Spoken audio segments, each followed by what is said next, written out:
I was hired in 1997 by Chief McCammon with the sole purpose of creating a apparatus maintenance division for the Alameda County Fire Department. We started with just Alameda County Fire Department, adding in San Leandro, adding in Dublin, adding in Piedmont, Albany, and those, and now we're up to taking care of 65 agencies throughout Northern California, about 600 fire trucks yearly. Currently, we have 9 mechanics on the floor. We have a fleet supervisor, fleet maintenance manager, parts manager, 2 radio techs working out of here. We also take care of facilities out of here. In addition to the mechanics in the shop, we also have 2 completely outfit service trucks when we go to other fire stations to do repairs. And then if we can't repair it on site, then we make arrangements to bring it into the shop. So having road service is a huge plus.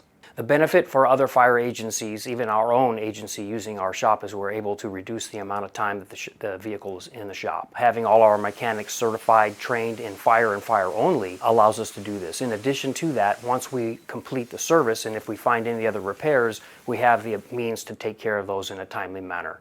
We usually can knock a fire truck out in 1/4 of the amount of time that it would take other shops. In addition to that, there are many other repairs where some shops cannot do. In addition to annual services and repairs, we also can perform their fire pump test. We can also arrange to have their aerials tested here, so it's kind of a one-stop shop, which makes this very appealing. We take great pride in the work we provide and our customer service.